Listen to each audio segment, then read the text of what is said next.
see, one of the greatest meals, I think, for treating yourself... Yes? ...has to be steak and chips. Without a shadow of a doubt, Dave. But I don't think steak and chips is cosy. I don't. It's got jeopardy. The timing's important. It is.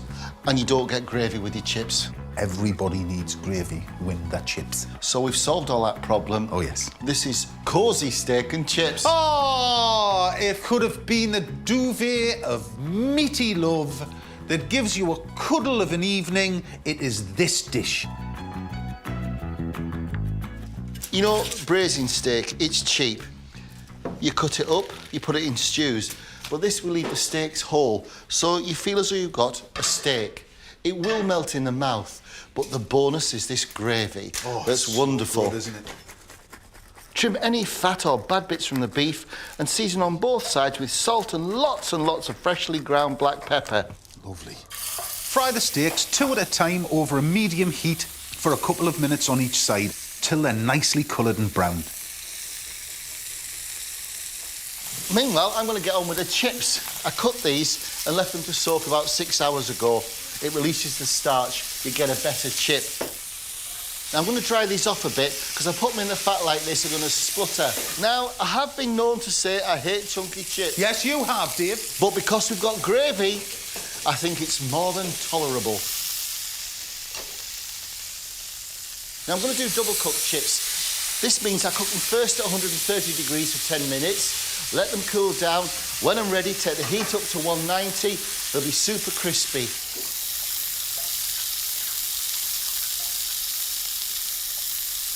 There we are, mate. There's your pan. Thank you. Now, the onion wedges go in there. Would you like to keep them moving for me, Mr. I Kay? absolutely would. My spatula has stood by in readiness for your loveliness. Oh, we're very polite tonight. I've turned over a new leaf. Well, there, mucker. Right. So I'm just going to grate a nice fat clove of garlic into the onions and just sweat this down for a moment or two. Now let's return the steaks to the pan. Now, the steaks will have released some of their juices.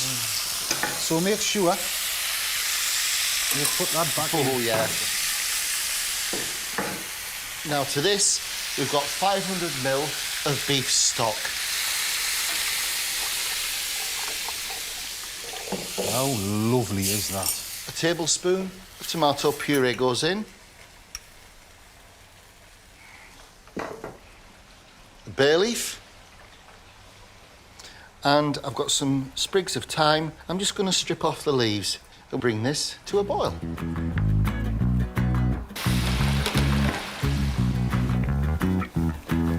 Then cover the casserole and transfer carefully to the oven. Cook for 1 1/4 to 1 1/2 hours or until the beef is very tender. Well, that's it, 10 minutes. And as you see, they're cooked through, but they're not crispy, they're not golden. We'll let everything cool down. Then, in about 1 1/2 hours, when we're ready, we're finished with the braising steaks. We'll fire this up to 190, and in 3 minutes, you'll have proper double-cooked chips.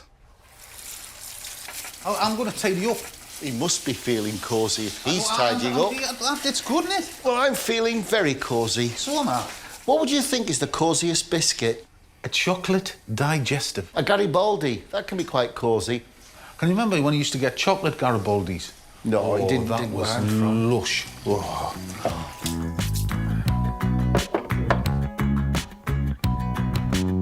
Oh, spit spot, you've made a good job of that. That's good, isn't it? Aye. I'm a bit tidy up, mate. Oh, let's see the steak. Oh, yes. I'll turn my chip pan up. 190. Oh. Yes, indeedy. Right. Are they tender? Absolutely beautiful. We want that gravy to be thick and super tasty. So what I'm going to do is I'm just going to make a little paste with a drop of water, some mustard powder and some corn flour.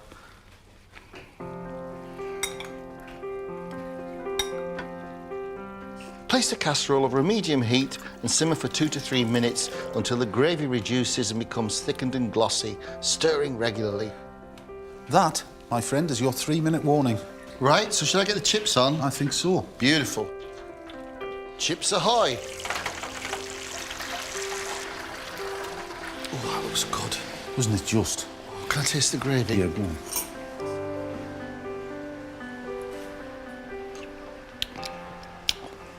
That, my friend, is crying for Yorkshire pudding. We've got chips, man. Chips and Yorkshire pudding. Listen to them.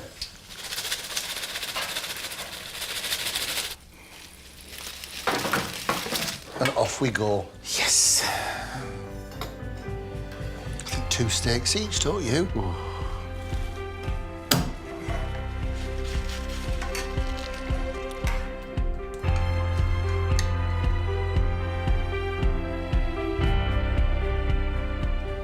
Some sea salt flakes. Maybe just a little garnish. See, that's tender. You don't need a knife. No. Such a great steak, braised steak, when it's cooked properly. See you later. The bikers are on. You'll be all right, there's plenty.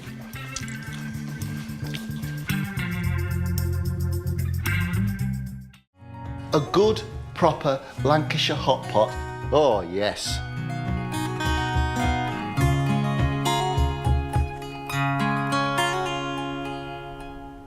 I'm going to slice onions, and if there's a tear in my eye, it may not just be the onions. It's almost like making, say, a casserole meets a savoury gâteau. So what we do is we get all the elements to the hot pot together, and then you layer it all up like that, and it goes into the pan, and you cook it. Right. You can use chunk chops, you can use scrag end, but this is neck, lamb neck. When you're browning meat off, because this is what we're going to do now, do it in batches, because you just want a relatively small amount in the pan and then set it aside. My mum, she had one of those big creamware bowls, and that bowl was used for kneading bread, for leavening it, and that was also our hot pot bowl. So even when it's used for sweet dishes, there would inevitably be brown gravy marks on the top where the hot pot had stained. What occasion did you used to do that for, Dave? It was a winter dish. I remember it's when you come home from school, so I'd inevitably be wet through from the rain.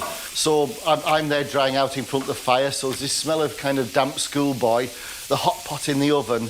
I just used to hope that people wouldn't take all the crispy potatoes. Do you know, it's interesting, Si, I'm not quite sure what makes a Lancashire hot pot Lancashire. I'd like to think it's the black pudding. The lamb. Lamb's prevalent. Yeah, Lancashire, Cumbria, Cumberland. And lamb's kidneys, they're so sweet, aren't they? And well, texturally as well, they're very soft. Yeah. And that's the lovely thing about them. And what we've done here, lamb's kidneys, really lovely quality. We've cored them and then we've just put them into quarters.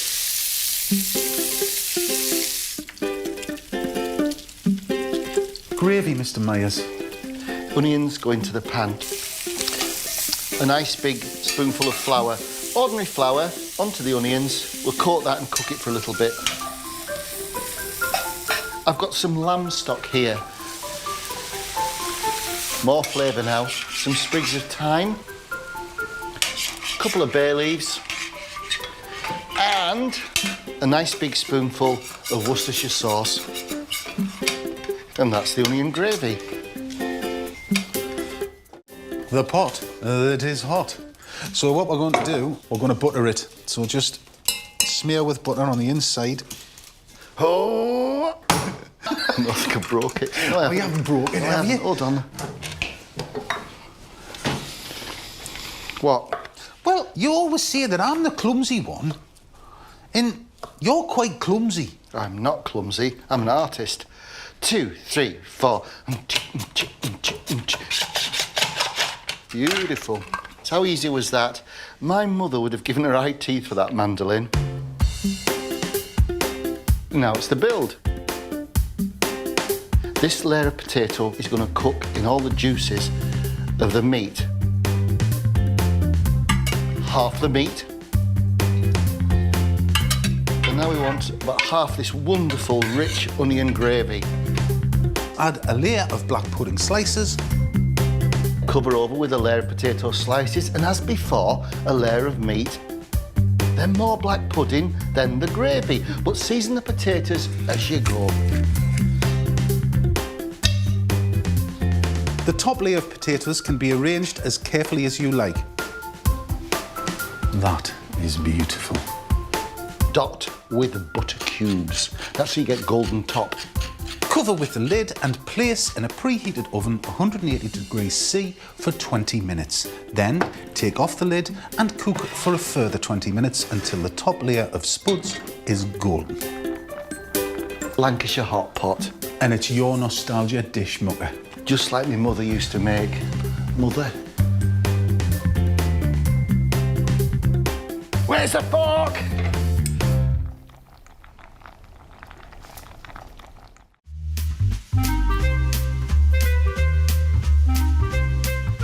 Do you know what I love? I love a fish pie. This, though, This is different, this fish pie. this is our cosy fish pie. We want the fish pie that makes your lips stick together, and we've changed the topping. We're going to use root veg, celeriac and parsnips. It's an embrace of a dish. Now, much as my mother would do, I start off by poaching the fish. And we're going to use the poaching liquor to make an infused sauce. So we have some milk, and we infuse with onion. Now, poaching is just at that point where it starts to go... And that's poaching. It's slow and low. Whereas boiling, which is... We don't want that. No. You know when parsnips come into season, my mum used to always say, they're only good after the first frost. It's true. Yep, because the frost releases natural sugars, so your parsnips are in fact sweeter. Into the milk, 2 bay leaves and a couple of cloves. They're ugly things, celeriac, aren't they? Beautiful, though. Do you remember that time you put some tights on your head? Yeah. You look just like celeriac. I did. You did. Everything goes like that. For the fish, you can use whatever you want, but this is perfect. Got the salmon with a touch of luxury, cod, which is the engine room of it, and the smoked haddock. Just gives it that smoky flavour. I always feel a sense of anticipation with a fish pie. It's that, I can't wait to eat it. I love it. And we'll just leave it there until the fish starts to flake away. Leave to simmer for about 2 minutes, then remove from the heat and leave covered to steam for a further 5 minutes. Now that fish is just about perfect. As you can see, the fish is just cooked through. The smell, man. Yeah. Oh, look at that salmon. Drain the fish and reserve the cooking liquor. Next, make the mash. Put the celeriac and parsnips in a steamer and cook for around 15 to 20 minutes until just tender. Now, I've got a bowl, I've got a sieve, and I've got a ricer. Mash, draining off any excess water when you first press down. That looks pretty dry, actually. It does. It's actually not bad, Dave, to be fair. You can do this in a colander over a pan if you want and press it down with a wooden spoon. This will make sure your mash isn't too liquid. Time now to make the michelle. The michelle roux. Do you get it? So a nice big block of butter. This fish pie will feed 8 people, so don't be horrified at the amount of butter. Now, when the butter has melted, we can stir in the flour, and you want to kind of cook the flour a little bit, because basically it just takes away the floury taste. Now, let's get saucy. Just start adding the stock.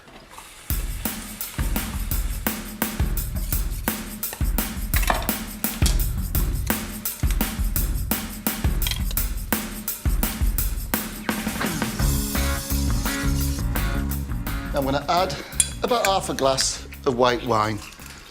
Keith Floyd always used to say, never cook with wine that you wouldn't drink. Now, we're going to put some dill in this. But, you know, to carry that kind of aniseed flavour, the fennelly flavour that goes so well, I'm going to put in some pastis. Use pastis or ouzo. Not much, about 3 teaspoons, because we want it to taste kind of nicely aniseedy. Stir in the dill. I'm just going to put some butter in the root mash. Oh, beautiful. Some salt and pepper.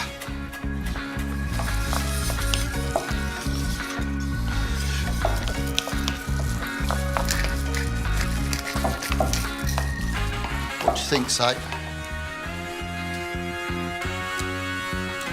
Oh, mate, that's perfect, man. Isn't it? Yeah. The pastis really does something. It just takes the dill, just gives it an extra kick. Let's make pie. To assemble, pour half the sauce over the base of a large pie dish. Add the fish, removing any skin or bones, but trying to keep some of the big pieces really quite large. Salmon is the most wonderful fish, and I think we take it for granted these days. Can you remember? It was really special to have salmon because it wasn't farmed as intensely as it is now. No, salmon came in tins, didn't it? It did. Now, it's kind of quite traditional in a fish pie to cover the top with a layer of hard-boiled eggs. I like them. Si likes them. If you don't like them, leave your eggs off. It's so generous, this fish pie. That's what I love about it. It's great. Yeah.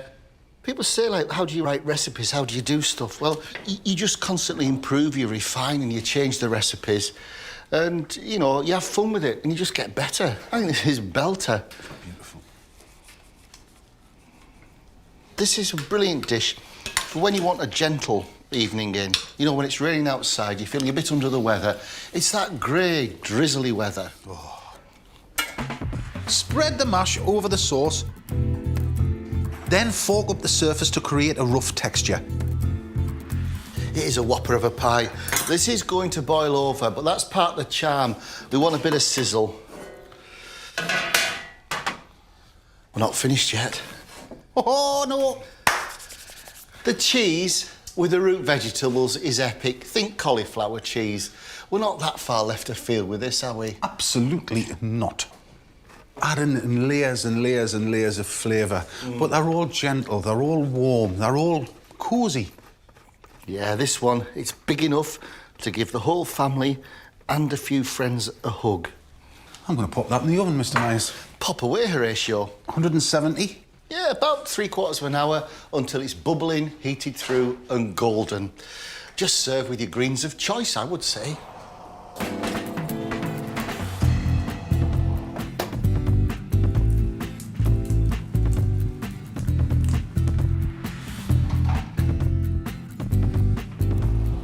Oh, yes, indeed. We were right to put the tray underneath. Defo. Look at that. Oh, the smell. I am so looking forward to this. Oh, mate. It's not watery, it's not dry, it's just so.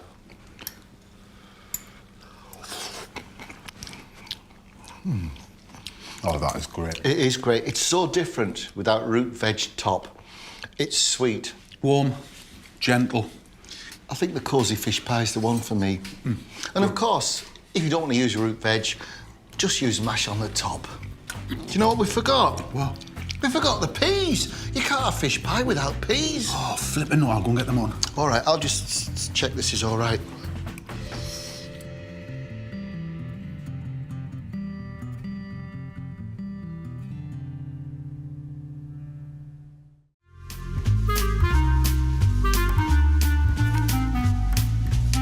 Oh, Kingy. What? That's the first date you've had for a bit, isn't It it? flaming is, dude, I tell you. Look at that. But dates are the secret to a good sticky toffee pudding.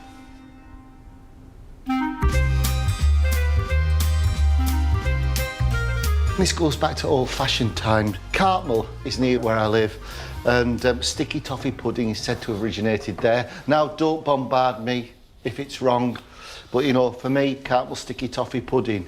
Stick to your ribs. It's lovely. That'll do us. So, 1 teaspoon of bicarb, just sprinkle it over. And then there's exactly measured 300 mils of boiling water. And you just let that sit while Dave makes the batter. First off, I have some butter, which I'm going to cream with some soft brown sugar and some muscovado sugar.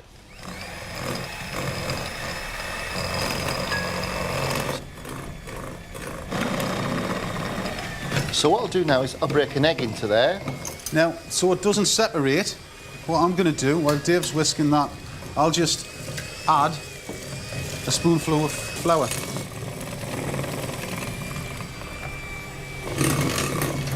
Beautiful.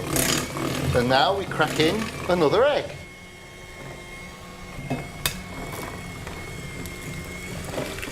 And another spoonful of flour. Oh, I mean, there's such debate around who originated what is a genuine sticky toffee pudding. But, you know, I think it's something that's come out of the gingerbread that goes back to the 18th century, you know. It's coming together. I think we could get the rest of the flour in now, do you? Yeah, absolutely. And now just put the rest of the flour in.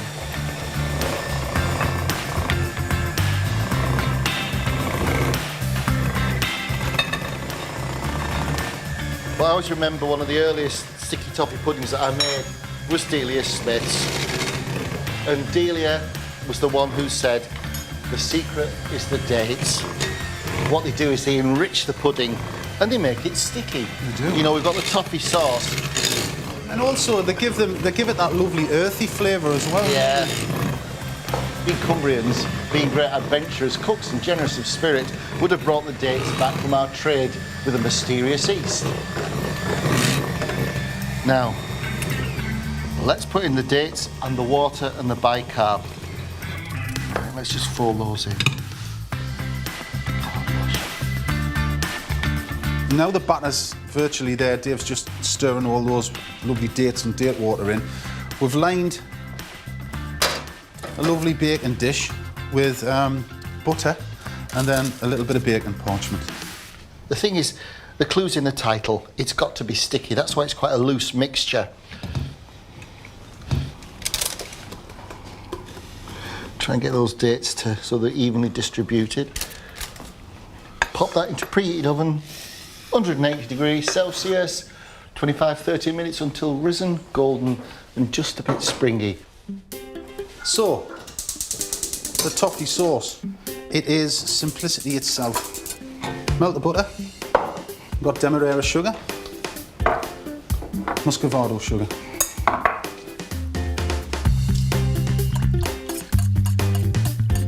I'm just going to put some cream in there now. So then what you do, once all the sugars have dissolved and the butter's melted, you continue to stir and then you just bring it to the boil and you simmer it. And now, there may be a temptation to stick your finger in it because it's glossy and lovely. Don't, because it'll be incredibly hot. Now look at this. This is what we're talking about for a simmer. Just a couple of minutes like this. And what'll happen is those sugars will start to darken even more and it'll just make this beautiful, beautiful sauce. Turn it off. Leave it to cool. Aye, in yonder oven, I smell a pud. I better get it out before it's a dud. So although it was very liquidy, it's really firmed up a treat. Lush. In fact, it's too firm. We want it sticky. Now, I could use a skewer, a piece of spaghetti, but we find chopsticks is just the right bar for that thick toffee sauce to go. I want reasonably, not too random, because every bit's got to have the right amount of stick. Oh.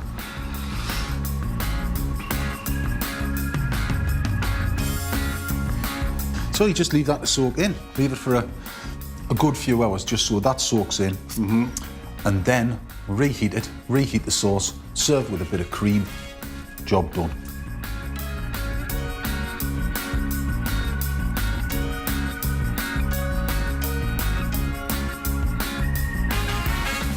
Oh, mate. This is lovely, isn't it? Oh, good. Oh dear me. Well, that's one of those just great puddings, isn't it? Oh, it is, it is. But it's all about the dates, isn't it? Mm-hmm. Mm-hmm. Actually, do you know what? It is great. Everybody after Christmas has a box of dates left there and they don't know what to do with. And that's a good idea, actually. Just knock yourself up a sticky toffee pudding. I'll tell you what, this Taste of Cumbria episode's doing well, isn't it? Right. Brilliant.